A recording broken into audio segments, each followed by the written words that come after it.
গুটি গুটি পায়ে এগিয়ে সতীর্থদের কাছে আসা এবং সগৌরবে ট্রফি উঁচিয়ে ধরা লিওনেল মেসির এই ট্রেডমার্ক উদযাপন ফুটবলের পাশাপাশি ছড়িয়ে গেছে অন্য খেলাগুলোতেও 2022 ফিফা বিশ্বকাপে আর্জেন্টিনাকে শিরোপার স্বাদ পাইয়ে দেয়া থেকে শুরু হওয়া এলেমটেনের এই উদযাপন সবশেষ ফুটবল বিশ্ব দেখল মেজর লিগ সকারের মঞ্চে।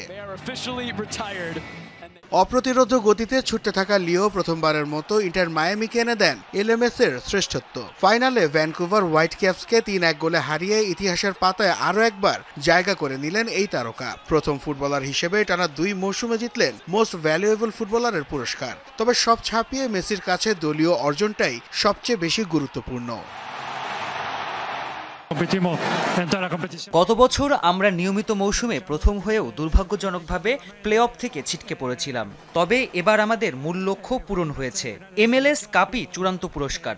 দল দারুণভাবে নিজেদের মেলে ধরেছে এবং আমাদের সৌভাগ্য আমরা তা করে দেখিয়েছি। মেসিদের মেজর লিগ সকারের ইতিহাস রচনার উদযাপন চলে পোস্ট ম্যাচ কনফারেন্সেও। সাংবাদিকদের সাথে কথোপকথনের মাঝেই শিষ্যদের ভালোবাসায় সিক্ত হন লিওর দীর্ঘদিনের সতীর্থ ও মায়ামি কোচ হ্যাভিয়ার মাসচেরানো। তবে সাফল্যের কৃতিত্বটুকু পুরোটাই উজাড় করে দিলেন মেসিকে। লিওর জন্য আমি বেশ খুশি। সে দুর্দান্ত একটি মৌসুম পার করেছে। ওর জন্য এই ট্রফি বিশেষ তো বটেই এবং দারুণ গুরুত্বপূর্ণ। সে এখানে ট্রফি জিততে এসেছে।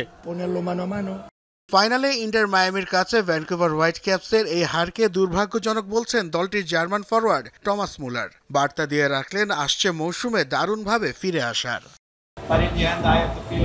দুর্ভাগ্যজনকভাবে আমরা সুযোগটা হাতছাড়া করেছি।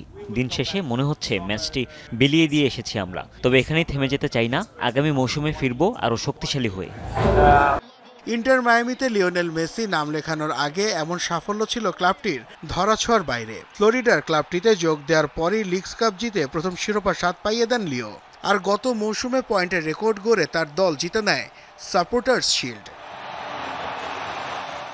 নাসিফ শুভ, যমুনা স্পোর্টস।